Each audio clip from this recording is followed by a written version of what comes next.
Finalmente, senador Juan Felipe Lemus termina la ponencia.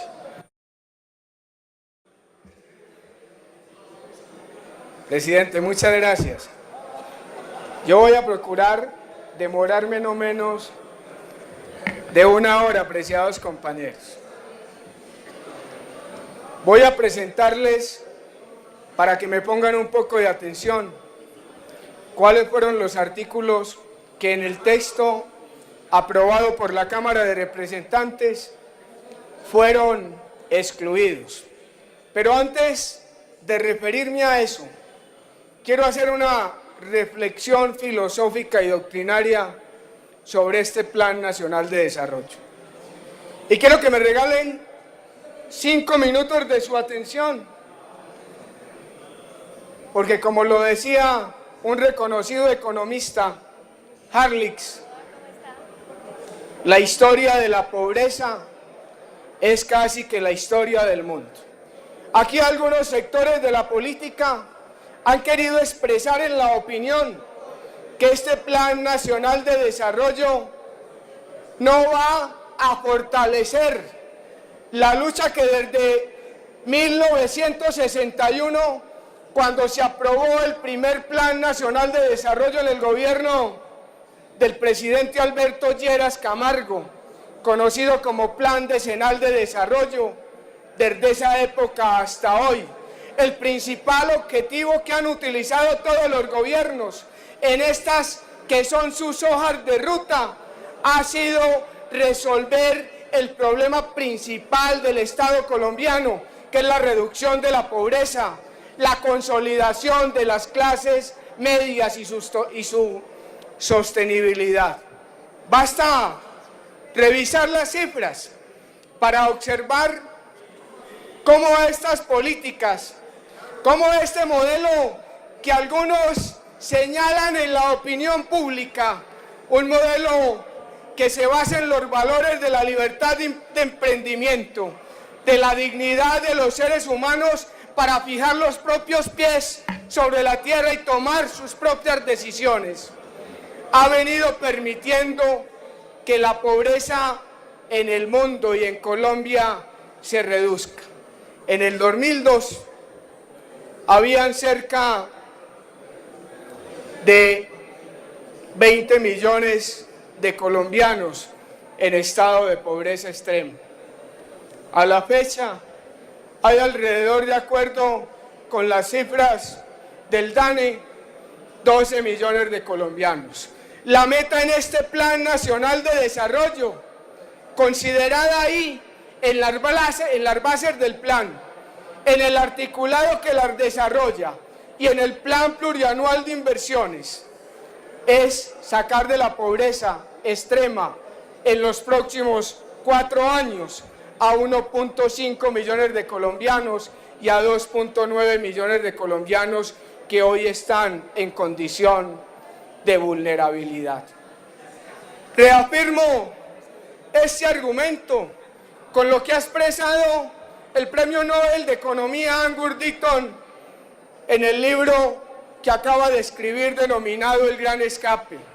Dice él, apreciados senadores y senadoras, que a pesar de las inconsistencias del modelo de desarrollo económico conocido como capitalismo, es este el único modelo que desde su instauración en 1760 ha permitido que las sociedades avancen. Manifiesta también profesor de la Universidad de Columbia de apellido Salai Martin, que la única posibilidad que tienen los países latinoamericanos de poder atacar la miseria de la pobreza es fortaleciendo la economía de mercado y las libertades individuales. Y dejo ahí, porque este Plan Nacional de Desarrollo, desde luego, tiene un componente muy importante en el fortalecimiento del sistema para poder garantizar la generación de riqueza suficiente que permita al Estado colombiano, reitero, como viene desde 1961 hasta hoy, reduciendo la pobreza. Así a ustedes les dé risa, porque es que ustedes defienden las tesis del Estado populista. No basta sino mirar lo que han dicho los estudios sobre esa materia. Comparen cómo países como Chile, como Uruguay o como Perú, que son los países que tienen mayores libertades económicas en el continente, crecen mucho más rápido que países como Venezuela, como Ecuador o como la Argentina de los Kirchner, para poner solo unos ejemplos. Y no me lo estoy inventando yo, lo dice el Instituto Fraser de Canadá, que acaba de realizar un estudio sobre el impacto de aquellos países que promueven la libertad económica en cada uno de sus comunidades. Y ya, apreciados compañeros, esa discusión la continuaremos. Voy a hacer referencia porque ya la doctora María del Rosario, mi compañero el doctor Cepeda, han hecho una relación seria, responsable, de lo que durante estos 3 meses se ha venido discutiendo y que hoy aprobó la Cámara de Representantes. El texto que allí fue aprobado, fueron excluidos los siguientes artículos. Muchos de esos ustedes estaban pidiendo que se eliminaran, apreciados compañeros, senadoras y senadoras del sector alternativo y de oposición. Se excluyó y se eliminó el artículo 7º, que se refiere al régimen de adjudicaciones en áreas de reserva forestal. Una buena noticia para los ambientalistas que querían que no se incorporara ese artículo en la ponencia. El artículo 54, que se refiere al proyecto de gasto público territorial, que suscitó enorme discusión en las comisiones conjuntas. Ese artículo hacía referencia a la autorización para que las entidades territoriales pudieran aprobar vigencias futuras en el último año de gobierno. Eso, para tranquilidad de todos ustedes, quedó también eliminado en el texto de la Cámara de Representantes. Los artículos 81, 82 y 83, que se refieren a todo el tema de pensiones, para tranquilidad de todos que también estaban preocupados por esas materias. El artículo 89, que hace referencia a la contribución parafiscal para la gestión catastral, que obligaba a los municipios a destinar el 5% de sus recursos propios, productos del impuesto predial, para concurrir con la nación en la financiación del catastro. Ese tema, también doctora María del Rosario, suscitó enorme y profunda discusión y, por fortuna, quedó excluido en el texto aprobado por la Cámara de Representantes. El artículo 104, que se refiere al transporte de características urbanas, que permitía que prestadores de servicio urbano, de transporte urbano, tuvieran también la posibilidad de prestar servicios a nivel intermunicipal en detrimento de las empresas que hoy se dedican a prestar ese servicio entre municipios. También se excluyó el artículo 182, que se refiere a los procedimientos para las operaciones de los fondos de estabilización de precios de productos agropecuarios y pesqueros. Esta norma igualaba la contribución de productos importados y nacionales en los fondos de estabilización de precio, como en el caso del Fondo de la Palma, como en el caso del Fondo del Azúcar. El artículo 203, pago de incapacidades de origen común superiores a 180 días. Se pretendía, en principio, fijar un límite de 180 días para que no se tuvieran que pagar después de esos 180 días. Ese artículo se excluye y queda como está hoy. Una persona que se incapacite, las EPS tendrán que pagarle por todo el término que esté incapacitada.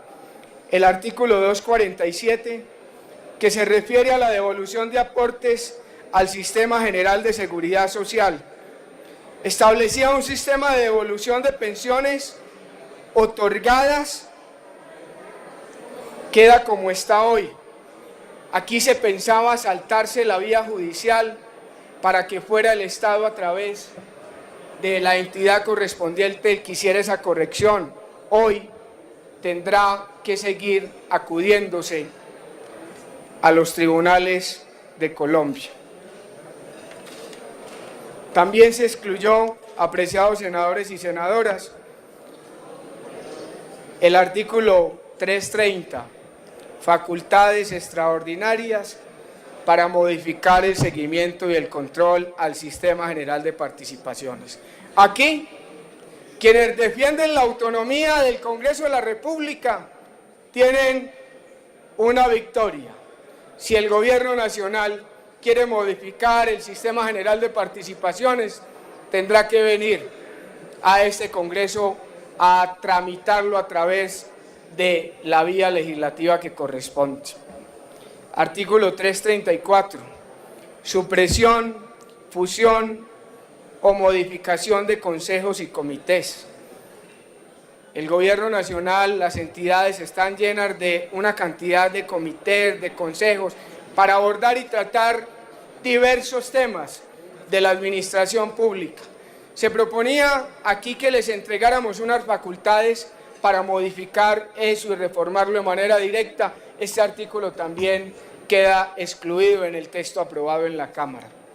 Artículo 346, también relacionado con pensiones. Senador Arias, usted que ha estado tan pendiente de ese tema de las pensiones, que pretendía que el gobierno aportara los fondos de pensiones en los años en los que el salario mínimo subiera por encima de la proyección pensional. Esos fueron, apreciados senadores y senadoras, los 13 artículos que se excluyeron del texto aprobado por la Cámara de Representantes. Pero quiero referirme a unos logros de este Congreso, porque me corresponde a mí también el deber y la obligación de hacer el reconocimiento a los miembros de las comisiones económicas de este Senado de la República y de la Cámara de Representantes. Ya voy a finalizar, apreciado senador de Pasto, porque es que a nosotros nos señalan en la opinión pública de que siempre estamos apoyando los intereses del gobierno. Y este Congreso, esas comisiones económicas, tomaron la decisión de excluir varios artículos, entre ellos aquellos que modificaban los OCACs, que le quitaban la competencia a los departamentos y a los municipios para definir y decidir sobre los recursos de regalías.